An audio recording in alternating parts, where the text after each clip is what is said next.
Hello, welcome to 802 Garage. My name is Aaron, and in this video I'm going to show you how to prep parts for powder coat painting, how to apply the powder coat, and how to bake them so they come out with a nice, shiny, pretty finish. Now, I actually worked in a factory on a powder coat paint line for well over a year, and for most of that time I was an inspector making sure that everything came out looking premium. So I actually know quite a bit about the powder coating process. If you haven't checked out my previous video, in which I show you everything you're going to need to successfully powder coat at home or in your garage, I highly recommend you go check it out. I will put a link up in the corner.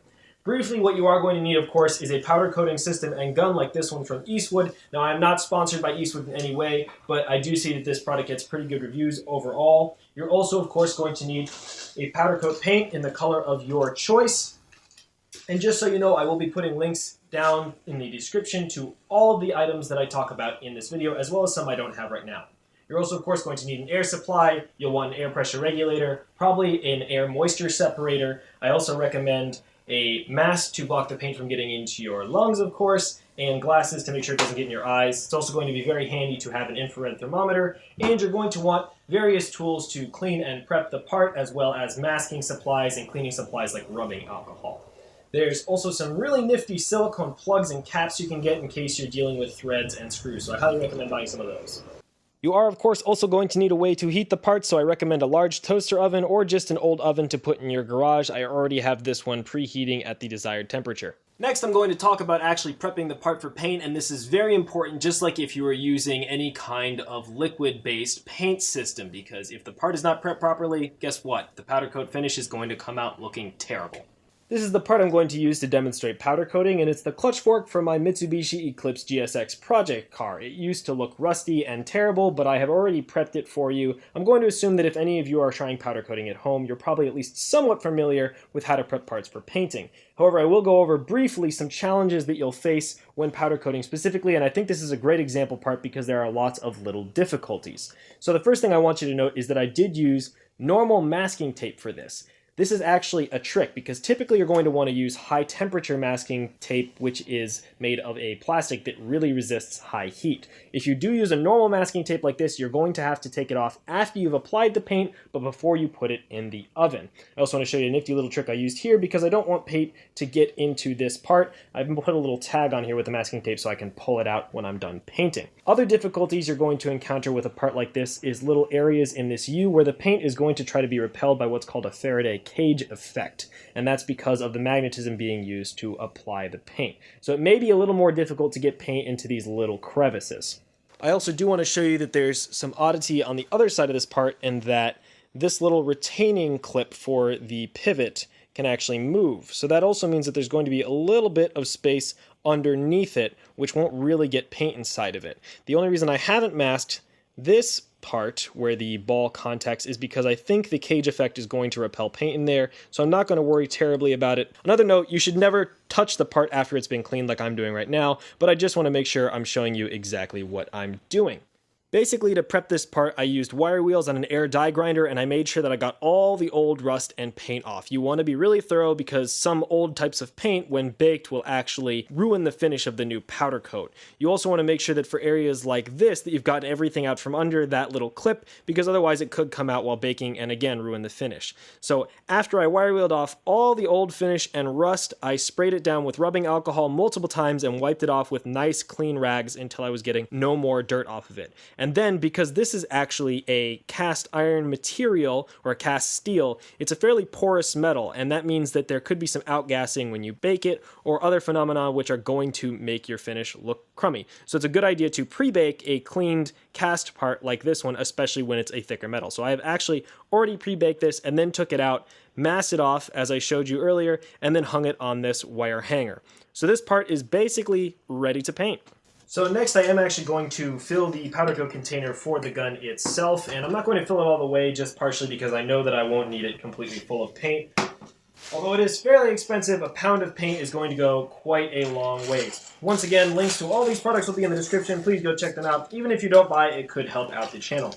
I also love that powder coat paint often comes with these reclosable zip ties. They're super nifty. So I'm just going to try to be careful and pour it out of the bag directly into the plastic container. And once again, you do want to treat it just like any paint. You don't want any contaminants or moisture. So be very careful and preferably wear gloves. This is also a good time to put on your mask so that you do not inhale lots of paint particles.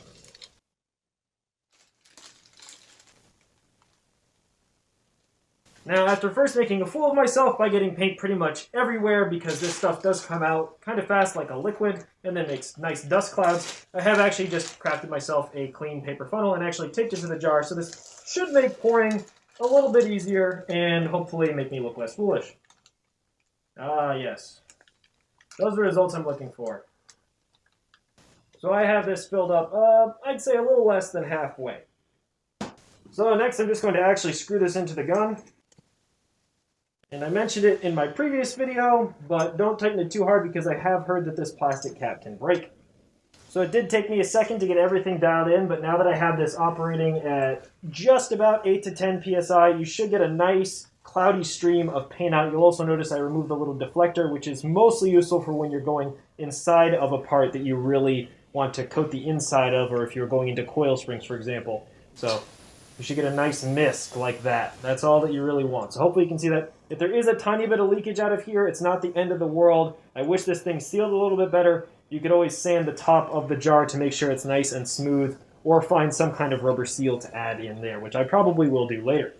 Now, before actually painting the part, you do want to preheat the oven, and usually it's actually the paint which determines how hot and for how long you should cook the part. So in this case, it's solar black, 15 minutes at 380 degrees. And that actually means that the part or the paint itself should be at 380 degrees for 15 minutes, not just to put it in an oven that is at 380 degrees for 15 minutes, and that's where the infrared thermometer comes in handy.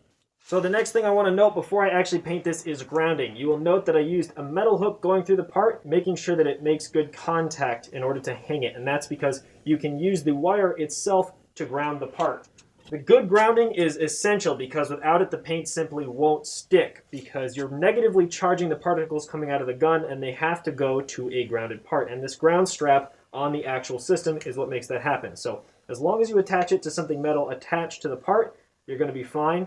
But if there is not a good connection, you're definitely going to notice because the paint will just go right past the part or fall off. If you do have a good spot on the part to clip it that you don't care about the paint, then that's a good idea. But usually you clip it to the bracket you're hanging the part from. So once you have the gun all set up and the part grounded, you're first going to press the button to actually activate the charge of the particles in the gun, and then you're going to pull the trigger. And one other piece of advice I want to give you is don't actually start with the gun pointed at the part. You want to start off of the part and then sweep onto it. So I'm going to show you painting this side, and I want you to mostly pay attention to the particles coming out of the gun and me using the trigger, and then I'll show you close up on the other side exactly what the paint sticking to the part looks like. So I'm going to pull the trigger after I push the button.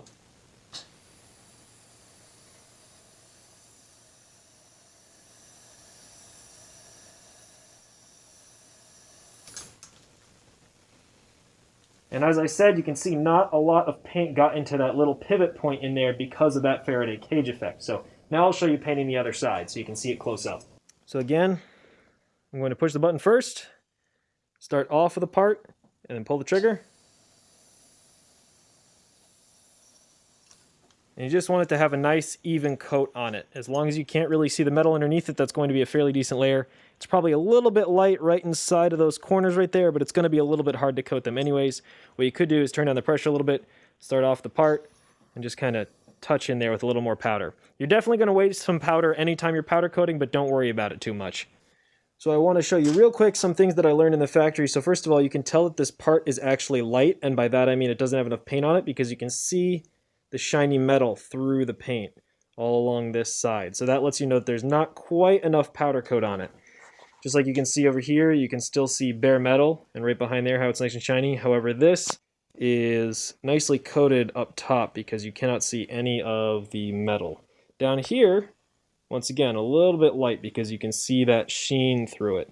Whereas if you go right down to the bottom, it's just kind of a pure black.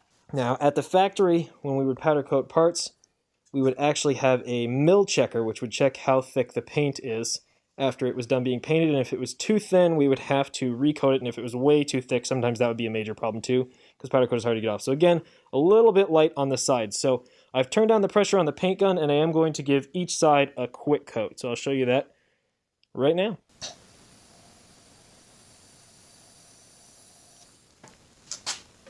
That should be good. And with this side, you should just barely see that sheen disappear as I paint.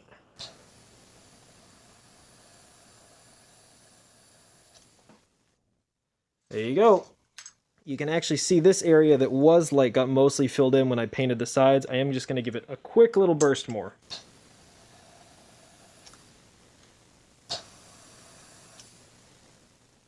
And you might have noticed just barely I did do something a little dangerous there. I had the gun pointed right at the part when I pulled the trigger, and the big problem with that is it can actually cause a rush of air to come out and blow paint right off the part, and then you have to repaint it. So this part is now ready to bake, except first I need to unmask it, so I'm going to remove this little tab on the bottom. And it's going to fight me, so I'm going to try to hold the wire. I just want to try not to disturb the finish. Not bad. To get the rest of the tape off, I'm basically just going to use a box cutter and a pick, and I'm going to try to make sure that I don't touch the part with anything involved. If you do, you may just have to repaint it. And this is being more of a pain than I expected, which is why it's nice to buy the high temperature masking tape. So again, links in the description.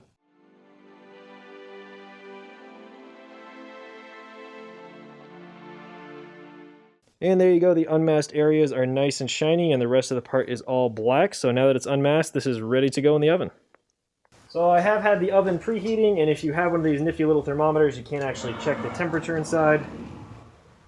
Looks like I'm getting about 400, so I could probably turn it down a little bit since this part only needs 380. Now sometimes to actually get parts into the oven without touching the paint, you're going to have to get really creative. So in this case, I actually have this old broken thing that used to hold a spare tire. I'm going to kind of set it on the wires, and then I have this nut that I'm going to be able to use to actually support the other side of the part. Now this is the only way I'm going to be able to do it. I have to grab the unmasked part, put it right in that little hole. Ooh, sketchy. And then I'm going to have to get this nut and try to set it where it won't disrupt the paint on the part. Just like that. And then put it in the oven to bake. Check the temperature of the part frequently until it's at temperature, and then set your timer and let it bake for the desired amount of time. Alright, it's been just a couple minutes and I'm going to check the temperature on this. So it seems right now it's only at about maybe 170 to 200 degrees. You can see the paint starting to melt down at the bottom, and it's definitely melted on the clip already. So we're getting closer to temperature. I'm reading in the high 200s. But since the paint is already melting, it's probably pretty close to starting the timer.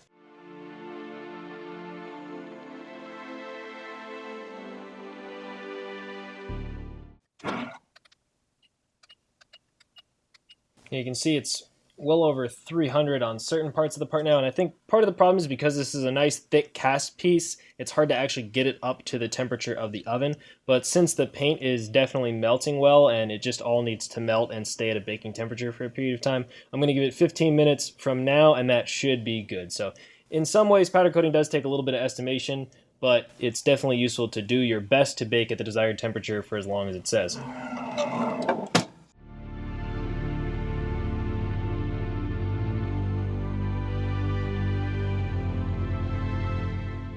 Alright, so it has been 15 minutes, and you can see it's nice and shiny now. I'm just going to check the temp. So it does say the part's up to over 400 now, which doesn't make a lot of sense to me since the oven shouldn't even be that hot. But apparently it's a bit hotter than what I set it for. So again, if you don't get an exact science, that's okay, as long as it nicely melted the paint evenly over the part, which you can see it's pretty nice. So I'm just going to turn off the oven now, and I'm going to pull the part out and let it cool. So here is the part as it's cooling. You can see it's got kind of a shiny finish to it. And I don't remember if this solar black was a gloss, a semi-gloss, or more of a flat, but I believe it's supposed to be kind of a semi-gloss. So this is about what the final finish should look like.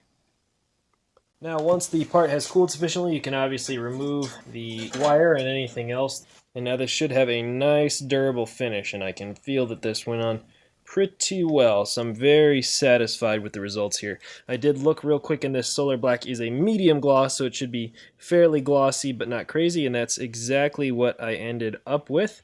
You can see that it might be just a tiny bit light right there because there's a little bit of a texture and maybe a little shininess, but other than that, this looks pretty much exactly how I would want it to. We even got nice coverage around that outer pivot, and the masked off areas did not get a lot of paint on them, so this is great. And there you have it, folks, the finished product, and you can see that it's got this nice fairly glossy texture, and on this flatter metal you can see how it would look if you were doing something that wasn't so textured. And this came out really, really well. And as soon as this part is cool enough to touch, the paint is already dry and you can't damage it or like dent it with your fingernail like you could a liquid paint. And this is going to be a lot more durable and hopefully long lasting than most spray paints or even professionally applied paints with a paint gun. Now before I sign off, I do want to give you one quick note about cleaning all this. You obviously want to disconnect the air and remove the paint jar, and if you are going to put the paint back into the bag or change to a different color, you're going to want to dump it all out, and then you're going to want to blow this out with air and then wipe it out with a nice dry cloth, and just make sure that there's absolutely no paint left in there. And you also want to blow out the entire gun with compressed air. You don't want to use super high pressure so you don't break anything, but the basic point is to make sure that there's no paint left on the charging rod or inside of the gun or anywhere that it can contaminate the next batch of paint. If you're going to be using the same color again, you don't have to be that careful about contamination, but you do want to make sure that you don't get debris left in the gun the next time you go to paint, so always blow it out before you start to paint again.